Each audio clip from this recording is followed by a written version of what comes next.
ವೀಕ್ಷಕರೇ ನಮಸ್ಕಾರ. ನಿಮ್ಮ ಸಿರಿಮನ ಯೂಟ್ಯೂಬ್ ಚಾನಲ್ಗೆ ಆತ್ಮೀಯ ಸ್ವಾಗತ. ಮೊನ್ನೆ ಕನ್ನೇರಿಯಲ್ಲಿ ಶ್ರೀ ಕಾಡಸಿದ್ದೇಶ್ವರ ಸ್ವಾಮಿಗಳ ಸನ್ನಿಧಾನದಲ್ಲಿ ಸಾವಯವ ಕೃಷಿಕರ 3 ದಿನಗಳ ಕಾರ್ಯಾಗಾರವನ್ನು ಏರ್ಪಡಿಸಲಾಗಿತ್ತು.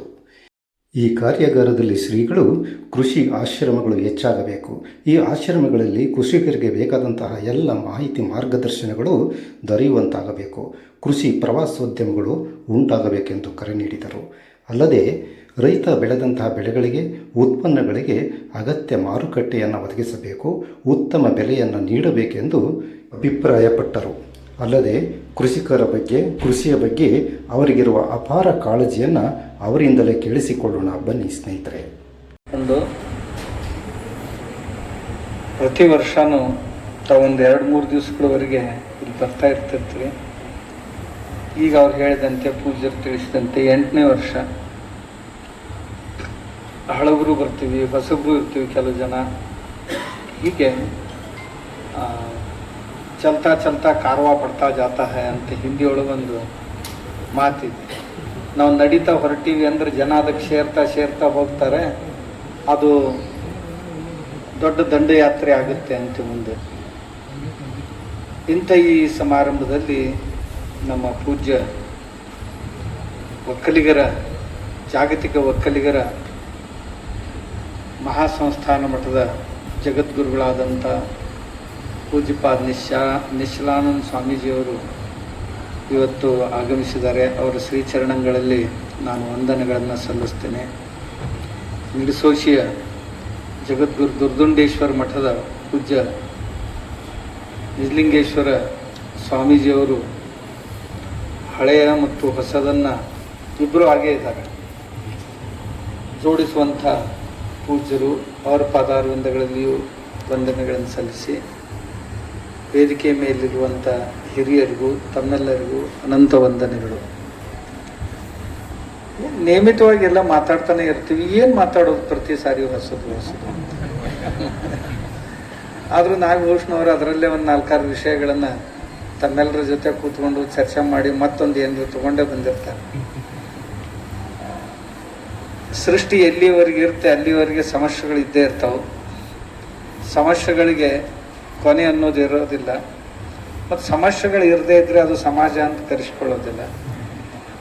ಹೊಸ ಸಮಸ್ಯೆಗಳು ಬರ್ತಾವೆ, ಅದಕ್ಕೆ ಉಪಾಯಗಳು ದೊರೀತಾ ಇರ್ತವೆ.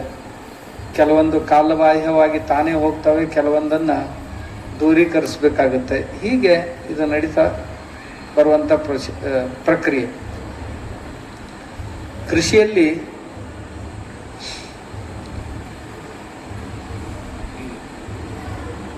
ಒಂದು ಆಗಲೇ ಹೇಳಿದರು, ಈ ಕೃಷಿ ಆಶ್ರಮಗಳಂತ ಏನಿವೆ, ನಮ್ಮ ಕೃಷಿ ಆಶ್ರಮಗಳು ಯಾವ ರೀತಿಯಾಗಿ ಸಾಕೊಂಡು ಹೋಗ್ತಾ ಇವೆ ಅನ್ನೋದೆಲ್ಲ ತಮ್ಗೆ ಗೊತ್ತಿದೆ. ತಾವೆಲ್ಲ ಅದನ್ನ ನಡೆಸ್ಕೊಂಡು ಹೋಗ್ತಾ ಇದ್ದಾರೆ. ಕನಿಷ್ಠ ನಮ್ಮ ಕೃಷಿ ಆಶ್ರಮಗಳಲ್ಲಿ ಏನಿರಬೇಕು, ಯಾವ ಚಟುವಟಿಕೆಗಳನ್ನು ನಾವು ನಡೆಸಬೇಕು. ಕೃಷಿ ಆಶ್ರಮ ಅಂದ್ರೆ ತಮ್ಮ ಮನೆಗಾಗಿ ನಡೆಸುವಂಥ ಕೃಷಿ ಅಲ್ಲ, ಅದರ ಜೊತೆಗೆ ನಾವು ಸಮಾಜಕ್ಕೆ, ದೇಶಕ್ಕಾಗಿ ನಮ್ಮ ಕೃಷಿಯನ್ನು ತೆರೆದಿಡಬೇಕು, ಮತ್ತೊಬ್ಬರಿಗೆ ಆದರ್ಶಗಳನ್ನು ನಿರ್ಮಾಣ ಮಾಡಿ ಇಡಬೇಕು, ಅದರಿಂದ ಮತ್ತೊಬ್ಬರು ಕಲಿಯುವಂತಾಗಬೇಕು ಅನ್ನೋದೇ ಕೃಷಿ ಆಶ್ರಮದ ಮುಖ್ಯ ಉದ್ದೇಶ. ಆಮೇಲೆ ಈಗ 2ನೇದಾಗಿ, ಅವು ಕೃಷಿ ಆಶ್ರಮಗಳು ಅಗ್ರೋ ಟೂರಿಸಂ ಸೆಂಟರ್ ಆಗಬೇಕು. ಕೃಷಿ ಆಶ್ರಮಗಳು ಕೃಷಿ ಪಾಠಶಾಲೆಗಳು ಅಂದರೆ ಗುರುಕುಲ, ಅದ್ರ ಜೊತೆ ಸೇರ್ಕೊಳ್ಬೇಕು, ಪಾಠಶಾಲೆಗಳು ಆಗಬೇಕು ಅನ್ನೋ ಒಂದು ಉದ್ದೇಶ. ಅದ್ರ ಜೊತೆಗೆ ನಾವು ವರ್ಷದಲ್ಲಿ 1 ಸಾರಿ 2 ಸಾರಿ ಸೇರಿದೀವಿ ಅಂದರೆ ಬೇರೆಯವರು ಬೇರೆ ಪ್ರಯೋಗಗಳನ್ನು ಮಾಡ್ತಾ ಇರ್ತಾರೆ. ಆ ಪ್ರಯೋಗಗಳನ್ನು ಒಬ್ರು ಇನ್ನೊಬ್ಬರಿಗೆ ಹಂಚ್ಕೊಳ್ಳಿಕ್ಕಾಗುತ್ತೆ. ಅವುಗಳನ್ನು ಇನ್ನೊಬ್ಬರು ಯಾವುದೇ ತೊಂದರೆ ಇಲ್ಲದೆ ಅಳವಡಿಸಿಕೊಂಡು ತಕ್ಷಣ ಪ್ರತಿಫಲವನ್ನು ಪಡೀಲಿಕ್ಕೆ ಸಾಧ್ಯ ಆಗುತ್ತೆ. ಇಲ್ಲದೇ ಇದ್ದರೆ ಯಾವುದಾದ್ರೂ ಒಂದು ಹೊಸದನ್ನು ಮಾಡಬೇಕಾಗಿದ್ದರೆ ಅದು ಟ್ರಯಲ್ ಆ್ಯಂಡ್ ಎರರ್ ಮಾಡ್ತಾ ಹೋಗಿ ಕೆಲವೊಂದು ಕಷ್ಟ ನಷ್ಟಗಳನ್ನು ಅನುಭವಿಸಿ ಆಮೇಲೆ ನಾವು ಅದನ್ನು ಲಾಭದಾಯಕವನ್ನಾಗಿ ಡಿಕ್ಲೇರ್ ಮಾಡಬೇಕಾಯಿತು ಅಂದರೆ ತುಂಬ ಸಮಯ ಹಿಡಿಯುತ್ತೆ, ಶ್ರಮ ಬೇಕಾಗುತ್ತೆ, ಸ್ವಲ್ಪ ಆರ್ಥಿಕವಾಗಿ ಒತ್ತಡವನ್ನು ನಾವು ಅನುಭವಿಸಬೇಕಾಗತ್ತೆ. ಅದೇ ಯಾರಾದರೂ ಈಗ ನಮ್ಮ ಕೃಷಿಕ ಬಾಂಧವರು ಮಾಡಿದಂಥ ಪ್ರಯೋಗಗಳಿದ್ದು ಅಂದರೆ ನೇರವಾಗಿ ನಾವು ಅಳವಡಿಸ್ಕೊಳ್ಳಿಕ್ಕೆ ಸಹಾಯ ಆಗುತ್ತೆ ಅನ್ನೋ ದೃಷ್ಟಿಯಿಂದ ವರ್ಷದಲ್ಲಿ ಒಂದೆರಡು ಸಾರಿ ಮತ್ತು ಅಲ್ಲಲ್ಲಿ ಆಯಾ ಭಾಗಗಳಲ್ಲಿ ತಾವು ಸೇರ್ತಾ ಇರ್ತೀರಿ. ಈಗ ಈ ಕೃಷಿ ಆಶ್ರಮಗಳು ಸರ್ಕಾರದ ಗಮನಕ್ಕೆ ಬಂದಿವೆ. ನಮ್ಮ ನಾಗಭೂಷಣವ್ರು ಆಗಲೇ ಹೇಳಿದಂಗೆ ನಾನೂ ಸಹಿತ ನಮ್ಮ ದಳವಾಯಿಯವ್ರ ಜೊತೆ ಮಾತಾಡಿದೆ. ಅಶೋಕ್ ದಳವಾಯಿ ಅವರು ದೇಶದ ಒಂದು ಒಳ್ಳೆಯ ಸ್ಥಾನದಲ್ಲಿರುವಂಥವ್ರು. ಅವರು ನಿವೃತ್ತರಾದರೂ ಸಹಿತ ಪ್ರಧಾನಮಂತ್ರಿಗಳು ಅವರನ್ನು ಬೇರೆ ಪೋಸ್ಟ್ ಕ್ರಿಯೇಟ್ ಮಾಡಿ ಇನ್ನೂ ಇಟ್ಕೊಂಡಿದ್ದಾರೆ. ರಾಜ್ಯ ಸರ್ಕಾರಕ್ಕೂ ಸಹಿತ ಸಲಹೆಗಾರರಾಗಿ ಕೆಲಸ ಮಾಡ್ತಾ ಇದ್ದಾರೆ. ಆಮೇಲೆ ಈ ಮನುಷ್ಯ ಮನಸ್ಸಿನಲ್ಲಿ ತಂದ ಅಂದರೆ ಏನು ರೈತರ ಸಮಸ್ಯೆಗಳಿವೆ ಅವುಗಳನ್ನೆಲ್ಲ ಇಂಪ್ಲಿಮೆಂಟೇಷನ್ ಮಾಡಲಿಕ್ಕೆ ಬಹಳ ಪ್ರಯತ್ನ ಮಾಡುವಂಥ ಮನುಷ್ಯ. ಮೊನ್ನೆ ಹೀಗೆ ಮಾತಾಡ್ತಾ ಹೇಳಿದೆ, ನಮ್ಮ ರೈತರಿಗೆ ನೀವು ಯಾವ ಸವಲತ್ತುಗಳನ್ನು ಕೊಡುವ ಅವಶ್ಯಕತೆ ಇಲ್ಲ, ಯಾವ ಅನುದಾನಗಳನ್ನು ಕೊಡುವ ಅವಶ್ಯಕತೆ ಇಲ್ಲ, ಯಾವ ಸಬ್ಸಿಡಿಗಳನ್ನು ಕೊಡುವ ಅವಶ್ಯಕತೆ ಇಲ್ಲ, ಏನು ಕೊಡುವ ಅವಶ್ಯಕತೆ ಇಲ್ಲ. ಅವನು ದುಡಿದಂಥ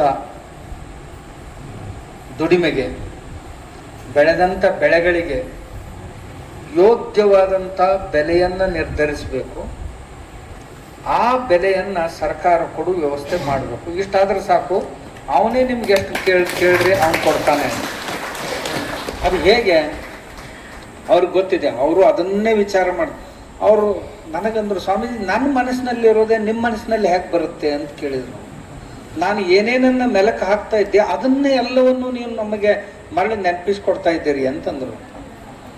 ನಾನು ಹೇಳಿದೆ, ರಾಷ್ಟ್ರದ ಕುರಿತು, ನಮ್ಮ ರೈತರನ್ನು ಕುರಿತು ನಮ್ಮ ಮನಸ್ಸಿನಲ್ಲಿ ಕಳಕಳಿ ಇತ್ತು ಅಂತಂದರೆ ಇಂಥ ವಿಚಾರಗಳೇ ಎಲ್ಲರ ಮನಸ್ಸಿನಿಂದನೂ ಬರೋದು. ನಾವು ನೀವು ಅಲ್ಲ, ಇನ್ನು ಯಾರೇ ಹೀಗೆ ಮಾಡಿದರೂ ಸಹಿತ, ವಿಚಾರ ಮಾಡಿದರೂ ಸಹಿತ ಅಂಥ ವಿಚಾರಗಳೇ ಬರೋದು. ಅವ್ರಿಗೆ ನಾನು ಕೇಳ್ಕೊಂಡದ್ದೇನು, ಈ ಕೃಷಿ ಮೂಲ್ಯ ಅಂತೇನು ನಿರ್ಧಾರ ಮಾಡ್ತೀರಿ ನಮ್ಮ ಉತ್ಪಾದನೆಗಳಿಗೆ ಮಾಡುವಾಗ ಏನೇನು ಭೂಮಿಯ ಬಾಡಿಗೆ, ಅವನು ಟ್ಯಾಕ್ಸ್ ಕಟ್ತಾನಲ್ಲ ಪ್ರತಿ ವರ್ಷ, ಅದನ್ನು ಗ್ರಹಿಸಲಾಗ್ತದ. ಆಮೇಲೆ ಸಾಗುವಳಿಗಾಗಿ ಬರುವಂಥ ಖರ್ಚು, ಅವು ಮಷಿನ್ನಿಂದ ಮಾಡಿದರೆ ಹೇಗೆ, ಎತ್ತುಗಳಿಂದ ಮಾಡಿದರೆ ಎಷ್ಟು, ಎರಡನ್ನೂ ಸೇರಿಸಿ ಸರಾಸರಿ ಹಿಡಿತಾರೆ. ನೀವು 2 ಎತ್ತುಗಳನ್ನು ಇಟ್ಕೋಬೇಕು ಅಂತ ಅಪೇಕ್ಷೆ ಪಟ್ಟರೆ 12 ತಿಂಗಳು ಎತ್ತುಗಳನ್ನು ಮನೆಯಲ್ಲಿ ಕಟ್ಕೋಬೇಕು. ಪ್ರತಿ ದಿವಸ ಒಂದು ಎತ್ತಿಗೆ ಬರುವ ಖರ್ಚು ಎಷ್ಟು, ಒಂದು ಜೋಡಿ ಎತ್ತಿಗೆ ಬರುವಂಥ ಖರ್ಚು ಎಷ್ಟು. ಆಮೇಲೆ ಗೊಬ್ಬರಕ್ಕೆ ಬರುವಂಥ ಖರ್ಚು ಎಷ್ಟು, ನೀರು ಹಾಯಿಸ್ಲಿಕ್ಕೆ ಬರುವಂಥ ಖರ್ಚು, ಲೈಟ್ ಬಿಲ್ ಎಷ್ಟು, ಕಳೆ ತೆಗಿಲಿಕ್ಕೆ ಬಿತ್ತಲಿಕ್ಕೆ ಬರುವಂಥ ಖರ್ಚು ಎಷ್ಟು, ಕಳೆ ತೆಗಿಲಿಕ್ಕೆ ಬರುವಂಥ ಖರ್ಚು ಎಷ್ಟು, ಆಮೇಲೆ ಸ್ಪ್ರೇ ಮಾಡಲಿಕ್ಕೆ ಬರುವಂಥ ಖರ್ಚು ಎಷ್ಟು, ನೈಸರ್ಗಿಕ ಆಪತ್ತು ವಿಪತ್ತುಗಳಿಂದ ಇದರಲ್ಲಿ ಎಷ್ಟು ಹಾಳಾಗ್ಬೋದು, ಆ ನಂತರ ಕೊಯ್ಲಿನ ಖರ್ಚು ಎಷ್ಟು, ಆ ಧಾನ್ಯ ಮನೆಗೆ ಬಂದು ಮುಟ್ಟಬೇಕಾದ್ರೆ ಬರುವಂಥ ಒಟ್ಟು ಖರ್ಚು ಇಷ್ಟು. ಇದನ್ನೆಲ್ಲ ಖರ್ಚನ್ನು ಗ್ರಹಿತವಾಗಿ ಇಟ್ಕೊಂಡು ಕನಿಷ್ಠವಾಗಿ ರೈತನಿಗೆ ಇಷ್ಟು ಬೆಲೆಯನ್ನು ಕೊಡಬೇಕು ಅಂತ ನೀವು ಮಿನಿಮಮ್ ಪ್ರೈಸು ಡಿಕ್ಲೇರ್ ಮಾಡ್ತೇನೆ. ಆದರೆ ಇದು ವೈಜ್ಞಾನಿಕವಾಗಿಲ್ಲ ಅಂತ ನಾನಂದೆ. ಇಲ್ಲ, ಅದು ನಮ್ಮ ಗಮನಕ್ಕೆ ಬಂದಿದೆ ಅಂತ. ಏನು, ನೀವು ಭೂಮಿಯ ಬಾಡಿಗೆಯನ್ನು ಏನು ಹಿಡಿತೀರಿ, ಸಾಗುವಳಿ ಖರ್ಚು ಅಂತ ಏನು ಮಾಡ್ತಾ ಇದ್ದೀರಿ, ಎತ್ತುಗಳನ್ನು ಇಟ್ಕೊಂಡ್ರೆ ಒಂದು ಜೊತೆ ಎತ್ತುಗಳಿಗೆ ಎಷ್ಟು ಖರ್ಚು ಬರುತ್ತೆ, ಇಷ್ಟು ಬರುತ್ತೆ. ಅವ್ರಿಗೆ ಹಿಡಿದಿರೋದು 10 ರೂಪಾಯಿ. ಒಂದು ಜೋಡಿ ಎತ್ತಿಗೆ, ಒಂದು ದಿವಸಕ್ಕೆ 10 ರೂಪಾಯಿ ಖರ್ಚು ಹಿಡಿತಾರೆ. ಅದು ಎಷ್ಟು, ಒಂದು ಬೆಳೆ 3.5 ತಿಂಗಳು ಅಥವಾ 4 ತಿಂಗಳು ಬೆಳೆ ಬರಬೇಕಾದ್ರೆ ಎತ್ತುಗಳು ಒಂದು 10 ರಿಂದ 15 ದಿವಸ ಕೆಲಸ ಮಾಡ್ತಾವೆ ಭೂಮಿಯಲ್ಲಿ. ಈಗ 2 ಅಥವಾ 3 ಬೆಳೆಗಳಿಗೆ 1.5-2 ತಿಂಗಳ ಖರ್ಚು ಏನು ಬರುತ್ತೆ ಅಷ್ಟನ್ನು ಮಾತ್ರ ಹಿಡ್ತಾರೆ. ಹಾಗಾದ್ರೆ ಉಳಿದ ದಿನಗಳಲ್ಲಿ ಈ ಎತ್ತುಗಳನ್ನು ಸಾಕೋರು ಯಾರು? ಆಮೇಲೆ 10 ರೂಪಾಯಿ 20 ರೂಪಾಯಿನಲ್ಲಿ ಎತ್ತುಗಳನ್ನು ಸಾಕ್ಲಿಕ್ಕಾಗುತ್ತೆ ಇಲ್ಲ.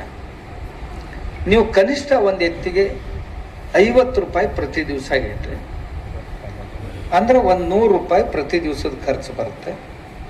ಆಮೇಲೆ ಬರೀ 15 ದಿವಸ 20 ದಿವಸ ಅಥವಾ 1.5 ತಿಂಗಳ ಖರ್ಚನ್ನು ಹಿಡಿದ್ರೆ ನಡೆಯೋದಿಲ್ಲ. ವರ್ಷದುದ್ದಕ್ಕೂ ಇದನ್ನು ಇಡಬೇಕಾಗುತ್ತೆ. ವರ್ಷಕ್ಕೆ ಬರುವಂಥ ಎತ್ತುಗಳ ಖರ್ಚು ಎಷ್ಟು ಅಂತ ಇಟ್ಕೊಳ್ರಿ. ಆ ನಂತರ ಕೃಷಿ ಮಾಡುವಂಥ ರೈತ ಏನಿದ್ದಾನೆ ಅವನನ್ನು ನೀವು ಅನ್ಸ್ಕಿಲ್ಡ್ ಲೇಬರ್ ಅಂದರೆ 170 ರೂಪಾಯಿ ಹಿಡಿತೀರಿ. ಸ್ಕಿಲ್ಡ್ ಲೇಬರ್ ಅಂದರೆ 700 ರೂಪಾಯಿ ಅವನಿಗೆ ಸಿಗುತ್ತೆ. ಅನ್ಸ್ಕಿಲ್ಡ್ ಲೇಬರ್ ಅಂತ ಈಗ ಅವ್ರು ಈಗ ಕನ್ಸಿಡರ್ ಮಾಡಿದ್ದು ಅನ್ಸ್ಕಿಲ್ಡ್ ಲೇಬರ್. ಪ್ರತಿಯೊಬ್ಬ ರೈತನನ್ನ ಅನ್ಸ್ಕಿಲ್ಡ್ ಲೇಬರ್ ಅಂತ, ನಾನು ಅವ್ರಿಗಿಂದ ಸ್ಕಿಲ್ಡ್ ಲೇಬರ್ ಅಂತ ಹೇಳ್ರಿ. ಅಂದ್ರೆ ಅವನಿಗೆ 700 ರೂಪಾಯಿ ಆಗುತ್ತೆ.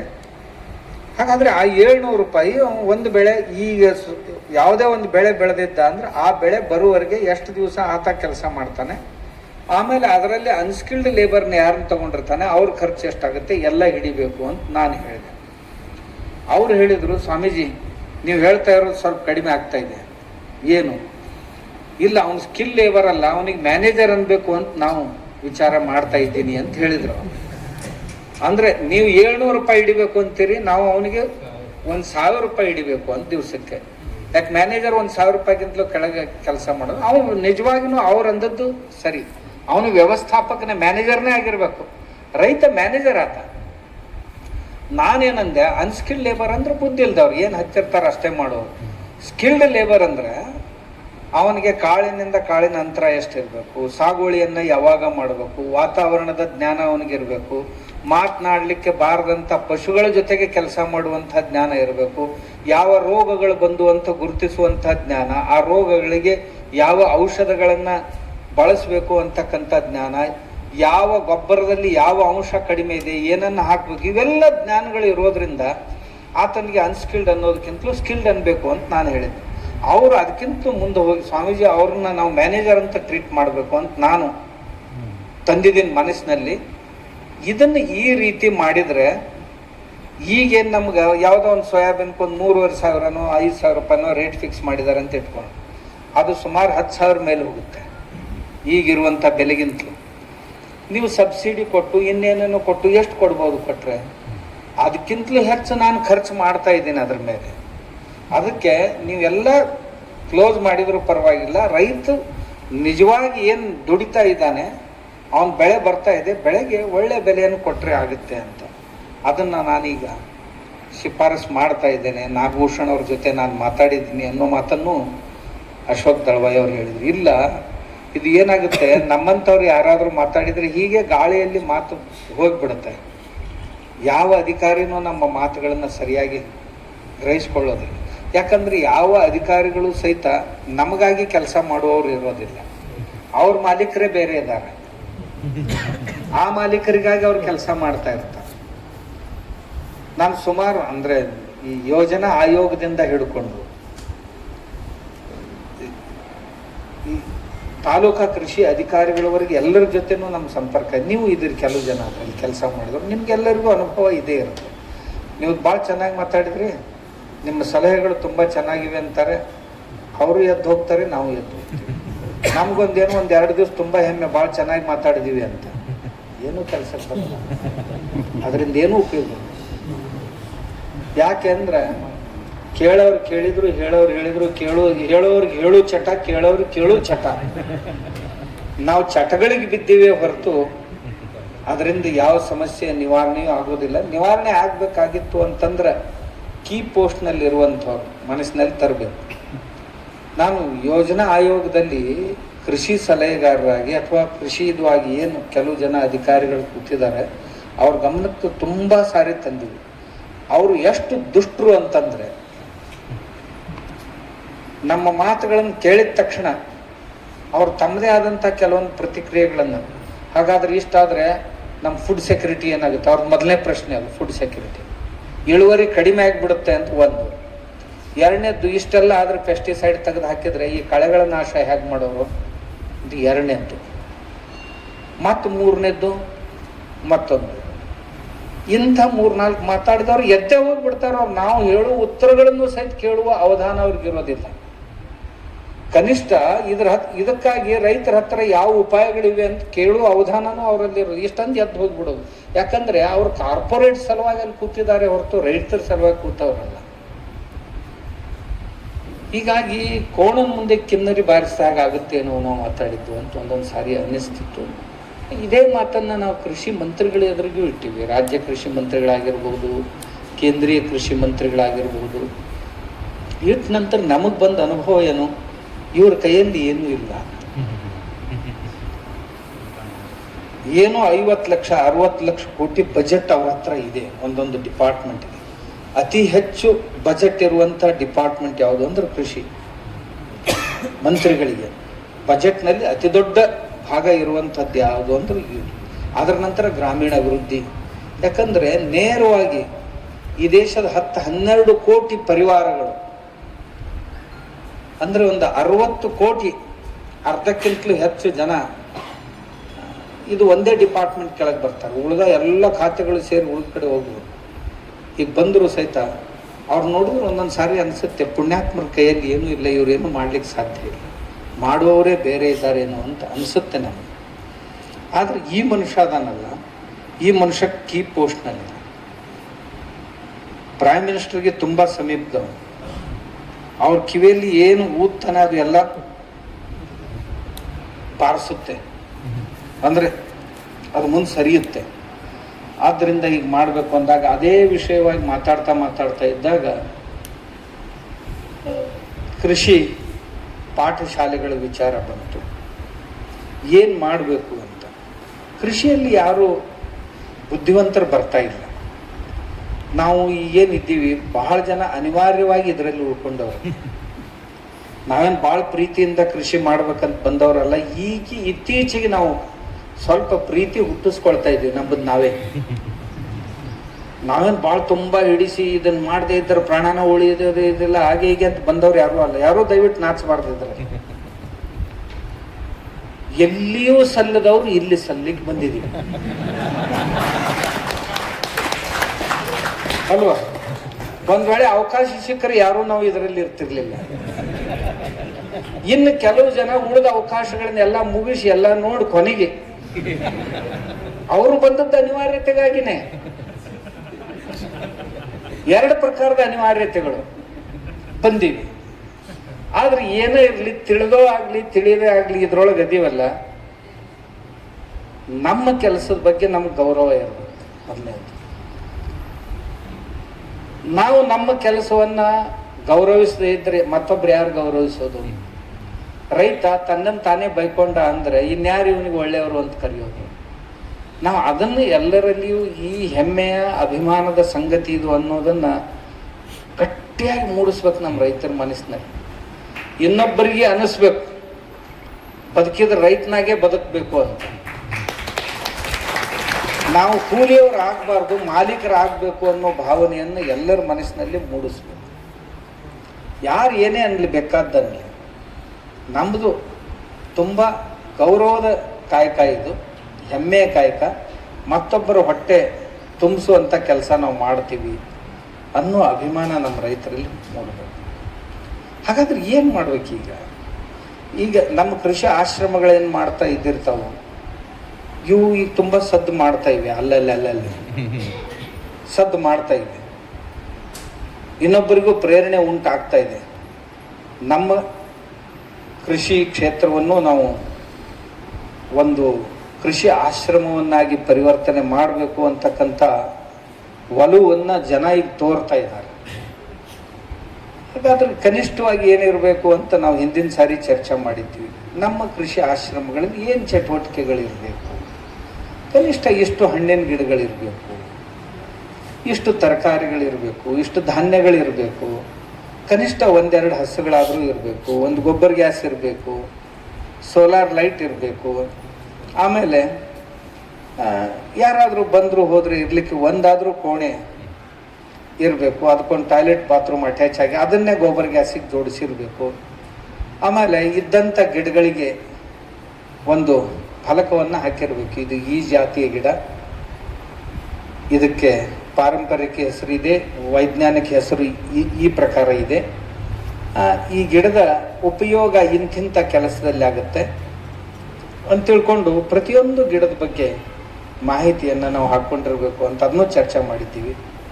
ಆಮೇಲೆ ಯಾರಾದರೂ ರೈತರು, ಶಾಲೆಯ ಮಕ್ಕಳು ಅಲ್ಲಿಗೆ ಬರಬೇಕು, ಬಂದು ಕಲಿಬೇಕು, ಓದಬೇಕು, ಸಾಧ್ಯ ಇದ್ದರೆ ಇಂಟಿಗ್ರೇಟೆಡ್ ಫಾರ್ಮಿಂಗ್ ಅಂತ ಏನು ಕರಿತೀವಿ ಅದು ನಮ್ಮ ಕೃಷಿ ಆಶ್ರಮದಲ್ಲಿ ಇರಬೇಕು ಅಂತ ಅದನ್ನು ಮಾತಾಡಿದ್ದೀವಿ ನಾವು.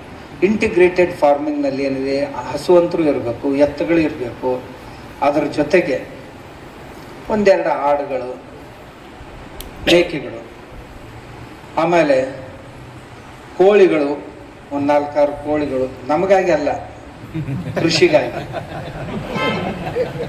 ಇರದೇ ಇದ್ರೆ ದಿನ ಒಂದೆರಡು ಕತ್ತರಿಸ್ತಾ ಹೋದಿವಿ ಅಂದ್ರೆ ಕೃಷಿಗಾಗಿ ಇರಬೇಕು. ಅವುಗಳ ಬಳಕೆ ಕೃಷಿಗಾಗಿ ಆಗಬೇಕು. ತತ್ತಿಗಳನ್ನು ಕೃಷಿಗಾಗಿ ಬಳಕೆ ಮಾಡುವಂತ ಆಗಬೇಕು. ಉಳಿದ್ರೆ ಯಾವಾಗಲಾದ್ರೂ ತಾವೇನು ಬಳಸಿದ್ರಿ ಅಂದ್ರೆ ನಂದೇನು ಅದಕ್ಕೆ ಅಬ್ಜೆಕ್ಷನ್ ಇಲ್ಲ. ಆದ್ರೆ ಮೊದಲು ಕೃಷಿಗಾಗಿ ಅವುಗಳ ಬಳಕೆ ಆಗಬೇಕು. ಕೋಳಿಗಳಿರಬೇಕು, ಆಡುಗಳನ್ನು ಸಾಕುವಾಗ ಕೆಲವೊಂದು ಒಳ್ಳೆಯ ಜಾತಿಯ ಆಡುಗಳು ಬಂದಿವೆ. ಅವು ದಿವಸಕ್ಕೆ ಒಂದು 5 ಲೀಟರ್ ಹಾಲು ಕೊಡುವಂಥ ಕೆಪಾಸಿಟಿ ಇದೆ. ಪೀಟಲ್ ಅನ್ನುವಂಥ ಜಾತಿ ಇದೆ. ನೀವು ಕೃಷಿ ವಿಜ್ಞಾನ ಕೇಂದ್ರದ ಪಕ್ಕದಲ್ಲಿ ನೋಡಿರ್ಬೋದು ನೀವು. ಅದು ವರ್ಷದಲ್ಲಿ 2 ಸಾರಿ ಮರಿ ಹಾಕತ್ತೆ, 2-3 ಮರಿಗಳನ್ನು. ಅದ್ರ ಜೊತೆಗೆ 2.5 ಲೀಟರ್ ಬೆಳಗ್ಗೆ, 2.5 ಲೀಟರ್ ಸಾಯಂಕಾಲ, 5 ಲೀಟರ್ ಹಾಲು ಕೊಡುತ್ತೆ. ಅದು ಸ್ವಲ್ಪ ಕಡಿಮೆ ತಿಂದಿದ್ರೆ 4 ಲೀಟರ್ ಆದರೂ ಕೊಡುತ್ತೆ. ಇದಕ್ಕಿಂತ ಚೆನ್ನಾಗಿ ಇನ್ನೇನು ಬೇಕು ತಮಗೆ? ಮೇಕೆಗಳಾಗಲಿ, ಇದು ಆಗಲಿ. ಅದ್ರ ಜೊತೆಗೆ ಜೇನು ಕೃಷಿ ಇರಬೇಕು.